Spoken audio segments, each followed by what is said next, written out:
All right, family.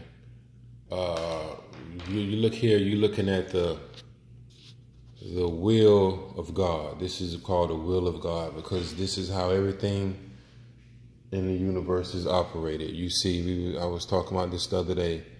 This is the spring equinox. This is the summer solstice, June 22nd. On September the 22nd, we have the fall equinox, and then in December the 22nd, we have the winter solstice. This is the longest day of the year, and this is the shortest day of the year. Okay, this is when the sun dies. Now listen to this. This is when the sun is crucified, and it's the crux. This is when the sun dies, and it doesn't. This is the winter solstice. So the sun is still for 3 days. The sun is real. This is not no mythology. This is realistic, factual information. This happens every year. The sun is still for 3 days, and then after 3 days, on the 25th, we see the sun being born, coming up again through Capricorn, and this is where you get the goat. This is what Jesus said he has to first sin into hell before he go up. In the Bible, he says, before I go into a sin, I have to descend into the lower parts. So this is the sun right here moving on up into Capricorn, and then through Pisces, and then through Aquarius, and then Pisces, sorry.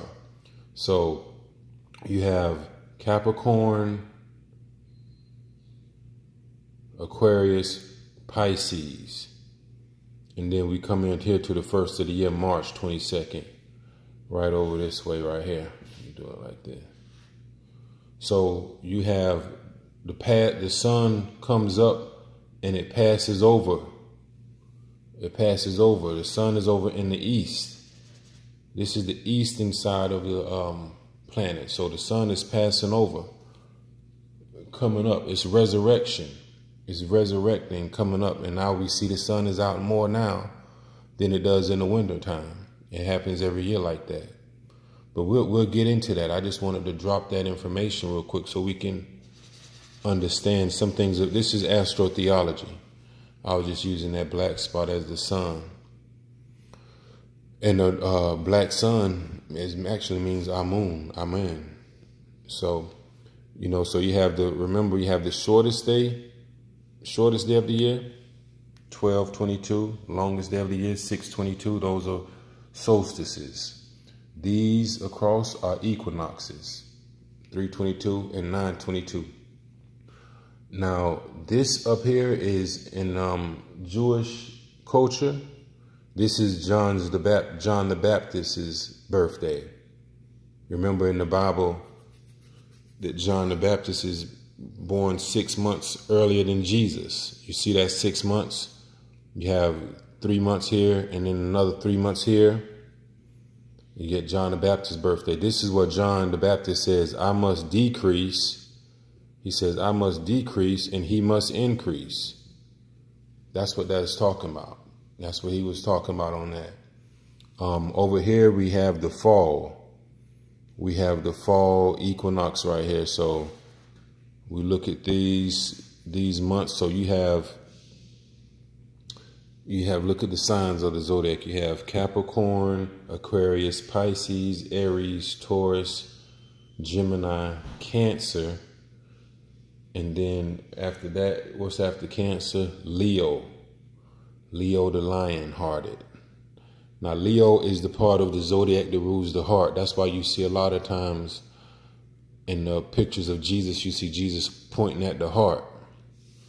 He's the lion. The sun is the lion of the tribe of Judah. That's Leo. So we talk about that. And then we have the fall come right here. Now, why is this called the fall? This is the fall season. This is the fall season. This is where the sun turns water into wine. You notice how everything is green on these months, all these summer months, these spring months, everything is green. And then when the sun falls in Libra, everything is burgundy. Everything are wine colors. You know, that's what that's talking about. The water turning into wine. That's the only way you can do that. But the sun comes up through Cancer, Leo, Virgo. Virgo is over here. This is Virgo. And then it comes over to the fall. Now, the sign of Libra is the scales, right? The sign of Libra is the scales. And the sun is judged right here, and it falls. It goes, the sun, this is the story of Jesus. The sun is Jesus. This is where this comes from. So the sun comes over here and is judged by the scales of Libra and is found guilty, and it begins to fall. After Libra is Scorpio. Now, Scorpio is the scorpion is the backbiter. You know how the scorpion has a biter over his back? And the scorpion stings look like a J. That's what Judas comes in at. This is astrotheology. This is after the sun is judged, then is betrayed with a kiss by the backbiter, Judas. And then he's betrayed, and then he comes into Sagittarius. You ever see the sign of the Sagittarius? The Sagittarius is a centurion with a horse body and a man at the top, and he's shooting an arrow, putting even more pain onto the sun, inflicting even more pain onto the sun. And then he comes down here to be crucified, and then it comes up again. And this story goes on and on and on and on. And just wanted to drop that information, but keep that in mind. This is astrotheology. This is where the story of Jesus comes from. So we're gonna talk about that some more. Everything in here is in this wheel right here. This is the will of God. Everything in this circle right here is all synced into anything you ever want to know. Even nursery rhymes. Humpty Dumpty sat on the wall. Mary had a little lamb. All this stuff comes from right in here. You wonder where those things come from? That's because people who know about this science, they put it out there. It's for you to not take literally, but to get the information about the journey of the sun. So we're still in the New Year time frame. Today is the 7th. The 7th. And the number 7 person is the researcher. So if you're number 7, do some research. Get into research. Research what I'm talking about. Even if you're not a number 7, research what I'm talking about. Go and look up. The number 7 is a person they can easily become a hermit. They don't mind being by themselves, but it's not good for them to be by themselves. The person who is a number 7 also seems to be shy, but they're really not shy. They're just checking out everything. But we can get more into that. Happy birthday if today is your birthday. If you dating someone who's a number 7, these people like word games. They like games that, like puzzle type games, things that you have to put things together and, and match. And, they're real good researchers. They're real good researchers and people who like to,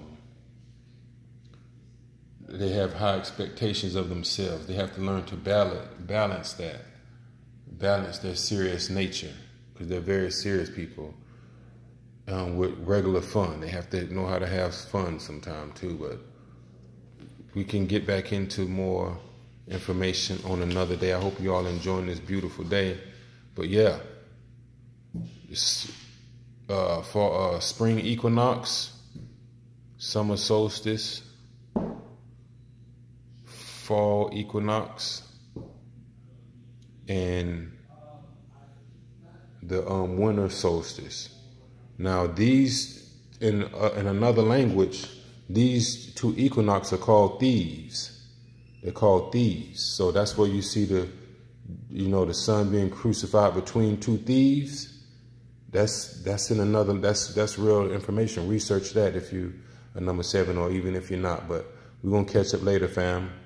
I didn't mean to be so long-winded, but I hope this is something that you all can look at and retain and start opening up, because it's time for people to open up their mind and stop thinking one way. It's time for you to come out and enlighten yourself and expand. Expand. Peace and love. One love. Peace.